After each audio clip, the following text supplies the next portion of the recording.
Andrés Manuel López Obrador propone que la corrupción sea delito grave. ¿Cómo la PGR se encargaría de perseguir los delitos de cuello blanco?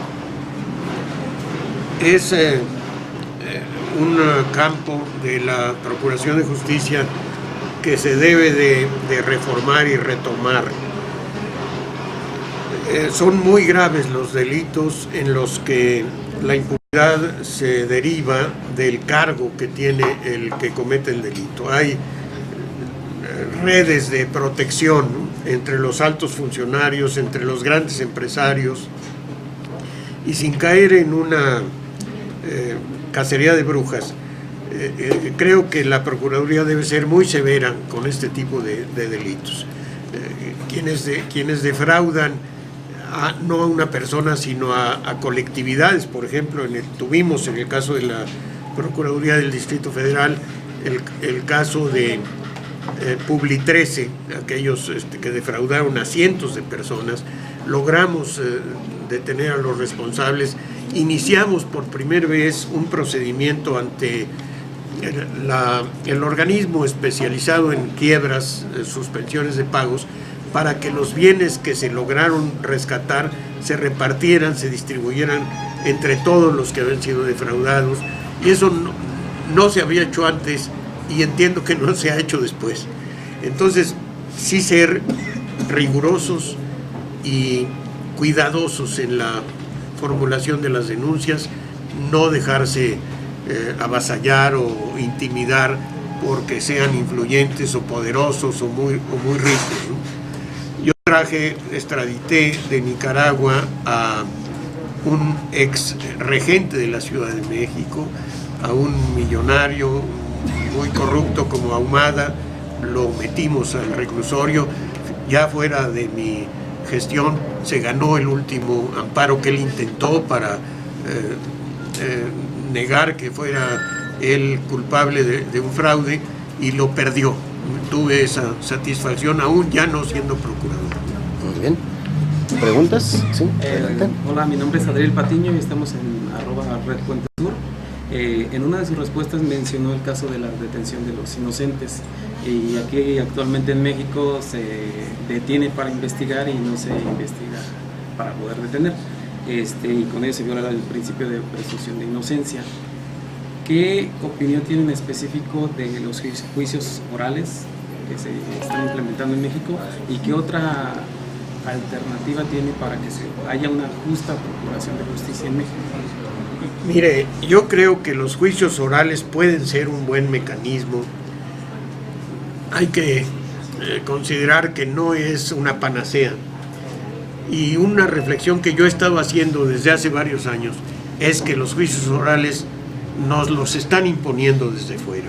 Nuestro sistema de justicia pareciera una copia, un espejo de un sistema extraño de los Estados Unidos, para ser muy precisos. Tenemos que tener cuidado. En México existe un sistema no inquisitorial, sino controversial desde 1917, y nos están vendiendo como una gran novedad el que se establezca un sistema acusatorio que se complementa con que además sea oral. Yo diría, primero, no dejarnos convencer de que estamos en la edad de piedra en materia judicial. Sí se necesitaban algunas reformas, pero básicamente de capacitación y de honradez de los servidores públicos, y no tanto de leyes. Sin embargo, ya se reformaron las leyes y se estableció en la Constitución el juicio oral. En Chihuahua se vio el caso de ese tribunal que liberó al que mató a la señora que pedía, no me acuerdo los nombres, pero a quien pedía el castigo a quien mató a su hija, y los jueces lo liberaron en un juicio oral. Entonces hay que ser cuidadosos. El juicio oral no va a ser garantía necesariamente de justicia impecable, ¿no? Yo les digo, a la vista de todos, el árbitro de fútbol señala una pena y la mitad del estadio le aplaude y la otra mitad le chifla. No basta. Se tiene que tener muy buena capacitación y principalmente escoger con cuidado a los que van a ser juzgadores. Yo tengo una pregunta de Twitter. Sí. La misma. Vas. Adelante. Maestro, nos pregunta Sweet Bunker 21 si durante su gestión se seguirán extraditando a los grandes capos y cuáles serían sus propuestas para combatir el lavado de dinero. Mire, por supuesto que se seguirán combatiendo a los delincuentes, sea cual sea su rango, su nivel económico, social, a todos por igual, ¿no? La justicia debe ser pareja, equilibrada, no puede haber preferencias, que esto es uno de los grandes vicios ahora, ¿no?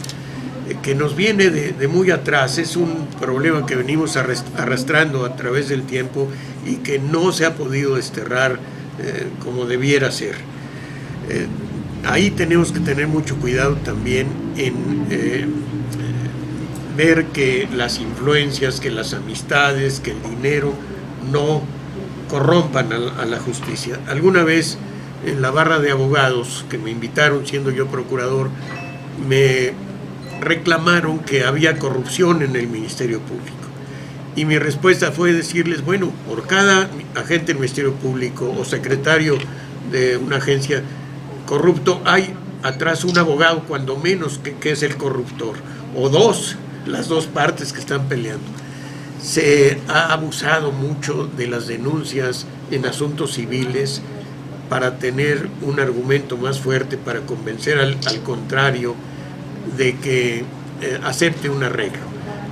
Por ahí tendríamos que ver que no se abuse, que no se conviertan asuntos civiles, familiares, laborales, mercantiles, en asuntos penales.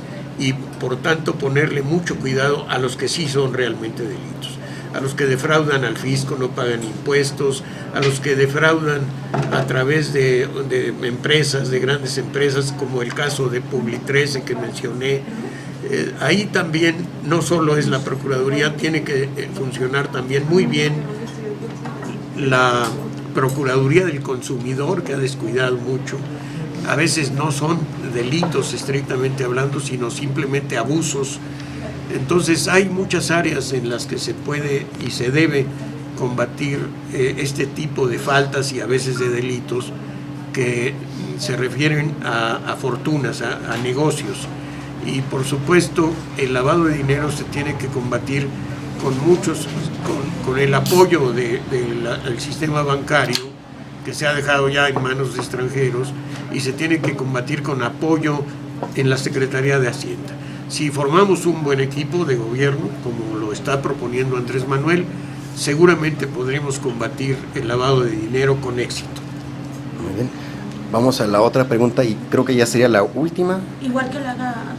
Bueno, ¿hay dos más? Adelante. ¿Cuál es su opinión sobre su postura más bien, sobre la despenalización de las drogas? Bueno, yo digo que hay drogas que ya están despenalizadas, como el alcohol y el tabaco, que son a veces más dañinas que la marihuana, por ejemplo, o el tiner, que lo puede comprar cualquier niño hambriento en una tlapalería con lo que le dan por limpiar vidrios. Entonces sí ya hay una despenalización. Yo creo que la penalización no ha servido, ha sido un fracaso, como ya se vio. No va a ser fácil de un plumazo cambiar.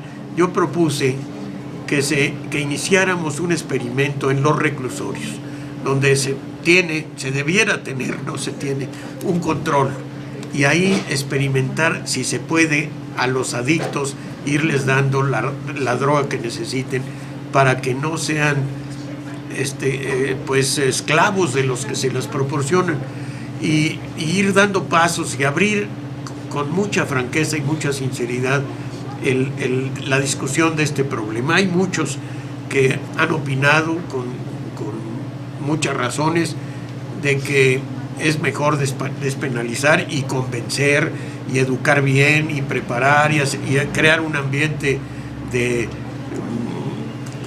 de justicia social, de respeto, porque ¿dónde se da el consumo de drogas? En el mismo caldo de cultivo donde se dan los delitos, la pobreza, la injusticia, la falta de oportunidades para los jóvenes. Entonces creo que sí es factible y tendríamos que ir pensando en eso. No digo que al día siguiente que lleguemos ya de un manotazo se acabe, pero sí discutirlo y buscar mecanismos racionales para ir cambiando ese tipo de políticas. Últimas Bueno. dos preguntas. Última. Cuando estamos platicando en redes sociales ordinariamente, tratando de diferenciar las cosas, hablamos de corrupción y la gente siempre contesta, bueno, Bejarano. ¿Qué pasó con Bejarano? ¿Qué es lo que uno debe decirles allí al respecto de esto? ¿Cómo fue la cuestión? ¿Cómo se le castigó? ¿Qué ocurrió en todo este asunto? Bueno, a Bejarano lo desaforó la Procuraduría que yo encabezaba. La acusación que le hicimos, porque él mismo hizo declaraciones que nos llevaron por ese camino, fue porque usó recursos en campañas políticas fuera de las reglas establecidas para ello. El famoso video terrible donde se le exhibió en forma por demás yo diría arbitraria, mediante un engaño, a fin de cuentas, y una traición a él sin avisarle, sorprendiéndolo. Eso no tenía en sí mismo una connotación delictiva. Él estaba recibiendo una cantidad de dinero, podía haber explicado por qué el dueño del dinero se lo estaba dando. Sin embargo, la imagen, el impacto, el manejo de la justicia por los medios de comunicación, que es deleznable y que tenemos que superarlo, hizo que se le considerara simplemente por eso una persona que cometió un delito. Yo diría al respecto, primero, que el hecho de recibir ese dinero no significó un delito, que el uso que él le dio y que él mismo declaró públicamente y luego en el proceso, sí es lo que llegamos a considerar que constituía un delito. Y por eso se le juzgó y por eso estuvo un tiempo en el reclusorio. Finalmente se fue absuelto por una sala del Tribunal Superior de Justicia, por un juzgado, no recuerdo bien. Finalmente fue absuelto, pero esa fue la causa. Y yo diría que se le quiere emplear el recuerdo, la imagen de él, el mismo video, volverlo a sacar en la guerra sucia contra López Obrador. Yo diría, es un ciudadano que está ejerciendo su derecho civil, que ya no tiene ninguna deuda con la sociedad y que además no está en el equipo propuesto por Andrés para el gabinete. Entonces podríamos decir, como respuesta, a Bejarano al final del día se le procesó y fue acusado por el propio procurador de López Obrador en su momento, cosa que no ocurre Así con es, los corruptos así es. del PAN. Vemos a César Navas en sus shows, nadie lo acusa de nada ni le da nada, entonces eso es lo que se debe responder a este tipo de acusaciones. Tienes toda la razón y eso es una respuesta muy, muy correcta. Nosotros hicimos lo que teníamos que hacer y el juez, ya los tribunales son los que resolvieron. Por lo pronto, el Congreso, la Cámara de Diputados, determinó el desafuero. Sí, y fue desde el gobierno de la ciudad. Sí, así es. Bueno, Muchas gracias. pues muchas gracias, maestro Batis, por acompañarnos. ¿Quiere usted platicar, decirnos algo más? No, bueno, pues darles las gracias a tuiteros con AMLO, darles las gracias, están ustedes haciendo una cosa muy importante y que estemos todos atentos a ganar las elecciones y luego apoyar todos un buen gobierno como el que se tuvo en la Ciudad de México. Muchas gracias. Muchas gracias, maestro. Gracias. Gracias.